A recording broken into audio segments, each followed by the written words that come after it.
Hello everyone, good morning. कैसे हैं आप लोग? उम्मीद करते हैं आप लोग अच्छे होंगे, मस्त होंगे। तो हम भी आप सबकी कृपा से बहुत ही अच्छे हैं। बस थोड़ी सी प्रॉब्लम है गले की, बट कोई नहीं, 2-3 दिन में वो भी सही हो जाएगा। तो यहाँ पे सुबह सुबह का नज़ारा है। सुबह सुबह हम जो जा रहे थे खेत, तो जाते समय मैंने ये वीडियो शूट की जो मैं आप लोगों के साथ शेयर कर रही हूँ। तो खेत में हम क्या करने जा रहे हैं, चलिए आप लोगों को वो दिखाती हूँ। तो पहले ये सरसों के फूल देख के ना बहुत से लोगों को अच्छा लग रहा होगा। और बहुत ही प्यारा ये सीज़न जो बसंत ऋतु का होता है ना, काफ़ी अच्छा होता है। और ये सरसों के फूल भी ना करीब फरवरी के लास्ट तक बहुत सारे खेतों में ऐसे फूल लहलहाते रहेंगे, जो देखने में काफ़ी सुंदर लगते हैं, बिल्कुल नेचुरल की। हम दिल्ली ले जाने के लिए कोई इतना आलू खान रहे हैं, इतना आलू खानेंगे, इसमें लगाना है प्याज। सुमन खन रही, थोड़ा हम खानेंगे और हो जाएगा, क्योंकि खेत को खाली करना है। प्याज का बीज हो गया है तैयार। और ऐसे नहाए धोए, ऐसे बिना नहाए वो नहाए धोए चले आए खेत। पहले हम उखाड़ेंगे इसकी लत्ती। या देखो,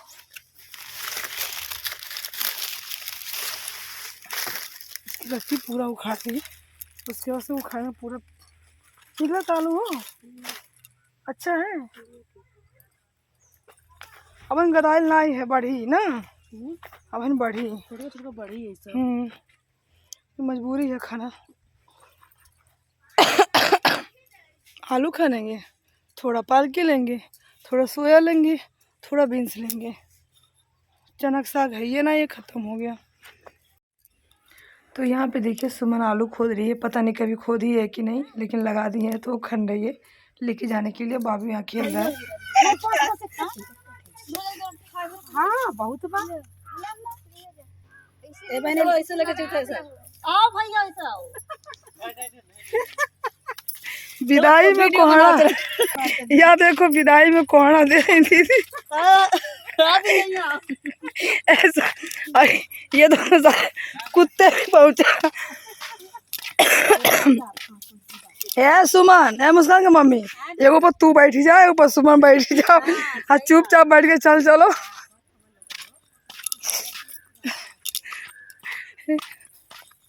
चल इन लोगों को छोड़ा ने, सब लोग जाने दोपहर के 2 बज रहे हैं।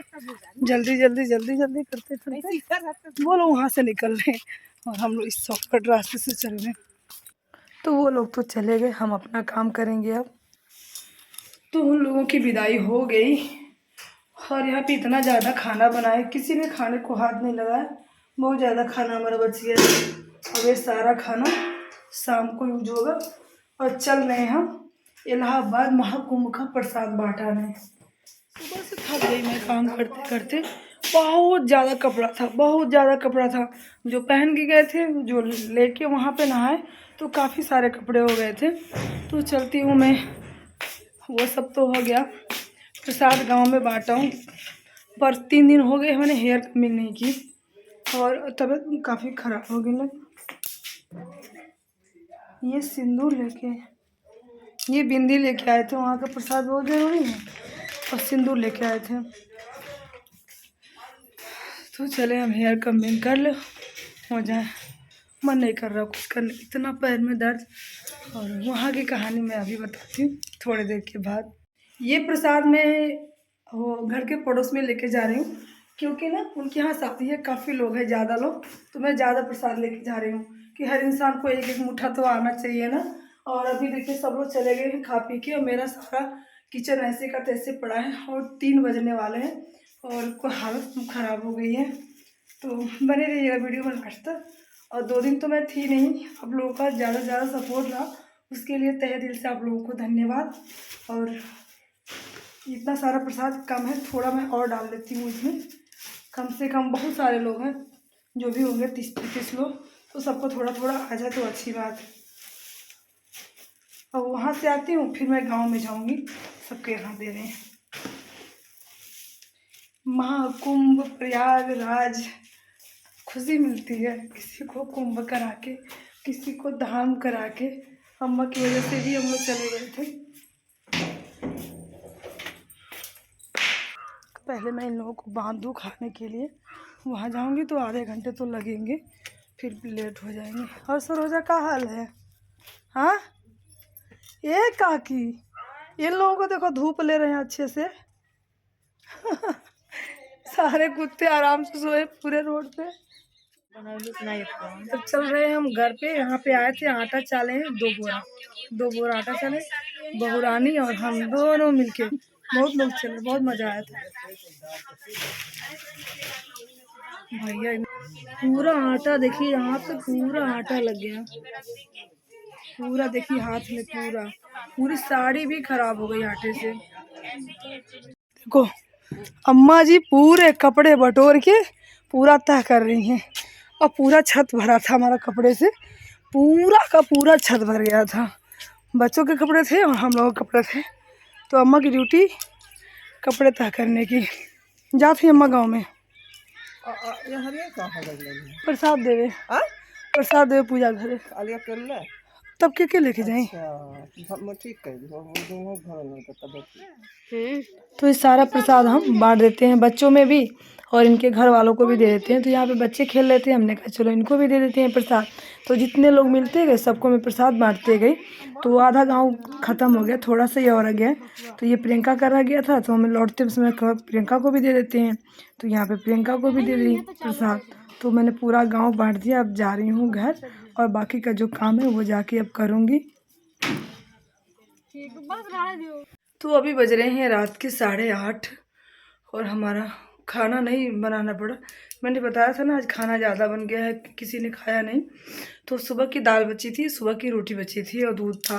तो हस्बैंड जी बोले मैं भी नहीं खाऊंगा, बच्चे बोले मैं भी नहीं खाऊंगा, फिर मैंने भी खाना नहीं खाया, जीविका ने भी नहीं खाया, सिर्फ अम्मा 2 रोटी और दूध खा ली। तो मुझे खाना बनाने से हो गई फुर्सत और किचन की हो गई साफ़ सफाई। दूध वगैरह निकाल के मैंने गर्म कर लिया, जैसा कि मैं डेली करती हूँ। और मैंने बताया था ना कि प्रयागराज की सच्चाई मैं आप लोग सच बताऊंगी, फुर्सत मिलेगा तो मैं बताना स्टार्ट करती हूँ। आप लोग वीडियो को स्किप मत कीजिएगा, वीडियो को फुल एंजॉय कीजिएगा। हम लोग कितने बजे चले थे, कितने बजे पहुँचे थे, जाना चाहिए कि नहीं जाना चाहिए। मैं बात बता दूँ कि मैं तो घर से निकल गई। पहली बात तो मुझसे झूठ बोला गया कि आपको चलना 4 किलोमीटर है, लेकिन चलना पड़ा मुझे 40 किलोमीटर। वो झूठ बोला था सतीश के चाचा ने। और तो फिर मैंने सोचा चलो 4 ही किलोमीटर चलना है तो चलते हैं। फिर हम लोगों का प्लान कई बार कैंसिल भी हुआ, कई बार बना भी, कैंसिल भी हुआ। फिर अचानक से प्लान बना कि हाँ चलते हैं प्रयागराज, तैयारी बना लो। तो फिर हम लोगों ने तैयारी कर ली। एक दिन मैंने पैकिंग कर ली, दूसरे दिन मालपुआ वगैरह जो भी था गुलगुले वो बना लिए थे। और रास्ते में इतना सारा जाम लगा, इतना सारा जाम लगा। मेरे सुनो तो नहीं जाना चाहिए प्रयागराज, बुजुर्गों को तो बिल्कुल नहीं, लेकिन अम्मा के साथ जाना था कुंभ नहाने। अचानक प्लान बना था कुंभ का मेला, कुछ लोग लौट के आ गए थे। फिर हंसी मजाक में मैंने बोला था कि चलो अम्मा चलते हैं कुंभ नहाने। तो बोली थी हाँ चलते हैं, लेकिन हम लोगों के साथ कोई एक मर्द होना चाहिए जो कि हम लोगों को मतलब देखभाल कर सके कि हम लोग कहाँ हैं, क्या जानेंगे। तो फिर मैंने इनके चाचा को फ़ोन किया कि आज चलते हैं कुंभ नहाने। वो बोले हाँ ठीक है चलेंगे नहाने। फिर हम लोग की प्लानिंग बनी और चल दिए हम लोग। जाते जाते मेरे घर से करीब 170-73 के करीब है, लेकिन हम लोगों को जाना पड़ा था ना उसके डबल डबल जाना पड़ा था। और घर से हमारे जाने में ज़्यादा से ज़्यादा 3 या 4 घंटे लगेंगे, लेकिन जाना पड़ा हम लोगों को 12 घंटे, 12 नहीं, 9 बजे रात को ही चले थे हम लोग और सुबह पहुँचे थे 6 बजे। 6 दो 8 घंटे, हाँ 8 घंटे लगे थे हम लोग को जाने में। फिर उसके बाद से हम लोग वहाँ से चले पैदल, और पैदल जाते जाते हम लोग कितना दूर गए थे, करीब 2 बजे के करीब हम लोग घाट पे पहुँचे थे। और घाट पे पहुँचे तो वहाँ पे आप लोगों ने देखा कि कितनी सारी भीड़ है। तो मैं दिखाती हूँ, यहाँ साइड में देखिए कि कितनी सारी भीड़ लगी है। तो ये भीड़ था पीपा पुल का, तो वो भीड़ थी। और ये जो भीड़ आप लोग देख रहे हैं ना, ये भीड़ इतनी भयंकर थी, इतनी भयंकर थी। अगर एक पीपा पुल टूट जाता ना तो कम से कम 20 से 25 हज़ार लोग पानी में चले जाते। जिनको तैरना आता वो तो निकल जाते थे क्योंकि थोड़े दूर पे था, और जिनको तैरना नहीं आता वो तो अपने परिवार से विदा ही हो लेते। जहाँ तक कि हर परिवार के लोग साथ में थे। अगर हम लोग 6 थे तो 6 लोग साथ में थे, डूबते तो 6 के 6 लोग ही डूब जाते। तो इस तरह से पूरी फैमिली साथ में, तो पूरा परिवार ही ख़त्म हो जाता। लेकिन वहाँ पहुँचने के बाद, भीड़ देखने के बाद ये लगा ना कि हम लोगों को नहीं आना चाहिए। और हाँ, जो सुबह का कांड हुआ था वो हम लोगों के पहुँचने से हम लोग 6 बजे वहाँ पहुँचे थे और ये कांड ना 5 बजे ही हो गया था। 5 बजे ही हम लोगों को पता चल रहा तो न्यूज़ जैसे खोले थे, गाड़ी में जा रहे थे, तो ये घटना हुई, फिर शाही स्नान रद्द भी हो गया। तो अच्छा हुआ, कहते हैं जो होता है सो अच्छा होता है। हम लोगों के साथ तो अगर 4 घंटे में हम लोग रास्ता क्लियर मिलता, और वो रास्ता भी क्यों बंद हुआ था क्योंकि हमारी अयोध्या पास में पड़ती है। उस अयोध्या में कुछ लोग कुचल गए थे गाड़ियों की वजह से ना, तो वहाँ पे भी बड़ा हंगामा हुआ था। इसलिए सारे नाकाबंदी हो गए थे, पूरे रास्ते बंद कर दिए गए थे ताकि कोई भी गाड़ी, चाहे बाईपास हो, चाहे जो रेगुलर चलती है वो, कोई भी गाड़ी मतलब कि जाए ना यहाँ अयोध्या में। तो फिर हम लोग शॉर्टकट से जाते-जाते लेट हो गए और वहाँ पे ये सब घटना हो चुकी थी, भगदड़ मच चुकी थी, संगम स्नान बंद हो चुका था। फिर मौनी अमावस था, मौनी अमावस के दिन सब लोग गंगा स्नान करते हैं, संगम का स्नान नहीं करते हैं। तो फिर हम लोगों ने मौनी अमावस्या पे गंगा स्नान ही किया। वहाँ से पहुँचते-पहुँचते हम लोगों को 2 बजे के करीब मैंने स्नान किया हम लोगों ने। फिर वहाँ से चलते-चलते हम लोगों की गाड़ी गुम हो गई। वहाँ से चलते-चलते काफ़ी लोग हम लोग एक्स्ट्रा चले थे, कम से कम 15-17 किलोमीटर हम लोग एक्स्ट्रा चल गए थे और थक-हार के फिर एक जगह जाके बैठे। वहाँ पे मिले एक बस वाले भैया, तो उन लोगों ने ना जो अगल-बगल के वो बोतल वगैरह, गिलास जो पानी पी के फेंके रहते हैं, कुछ बोतलें मतलब वो कागज़ बीन-बीन के वो आग जलाए। किसी तरह से हम लोगों का 2-3 घंटे बीता और हम लोग वो जगह छोड़ के नहीं गए। इतनी ठंड लग रही थी, पूरी प्लॉट में लोग सोए थे। सब लोग धीरे-धीरे करके सब लोग चले गए सिवाय हम 4 लोगों के। हमारी देवरानी और एक और देवरानी और एक अम्मा, एक हम। 4 लोगों को छोड़ के सब लोग वहाँ से चले गए थे खाली मैदान से। लेकिन हम लोग नहीं वहाँ से उठ रहे थे कि हमारे फैमिली वाले यहाँ पे बैठा के गए हैं। अगर हम लोग यहाँ से निकल गए, तो फिर इतने बड़े मेले में वो लोग हमें ढूँढेंगे कहाँ? लेकिन वो लोग भी चले गए ना, तो हमें लगा कि वो लोग ही गुम हो गए, क्योंकि वो लोग लौटे थे करीब 3 या 4 घंटे के बाद। वो गए थे पता नहीं साढ़े 10 बजे कि 11 बजे के लमसम वो गए थे वहाँ से और लौटे थे करीब 2 बजे के, 2 ढाई बजे के। फिर हम लोग लोकेशन लिए अपने गाड़ी की, फिर चलते सुबह के बज गए 5। 5 बजे जाके हम लोगों को गाड़ी मिली, फिर वहाँ से लेके निकले। तो बाकी का हाल आप लोगों ने देखा ही कैसा था, जाम वगैरह लगे थे, शॉर्टकट रास्ते से हम लोग घर पे आए। तो ये रहा कुंभ का स्नान। मेरी राय तो यही है कि बिल्कुल जो बुजुर्ग हैं उन्हें तो ना ही लेके जाएँ। अगर हष्ट-पुष्ट हैं, कहीं भगदड़ मची तो दौड़ सके, ऐसे हों तो जाएँ।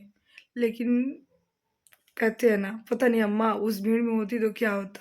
और इधर सब के सब लोग परेशान थे कि नहीं जाना चाहिए था, आज के दिन नहीं जाना चाहिए था, आज के दिन नहीं जाना चाहिए था, सब लोग बोल रहे हैं। लेकिन अच्छा हुआ कि हम लोग सुरक्षित गए और सुरक्षित आ गए।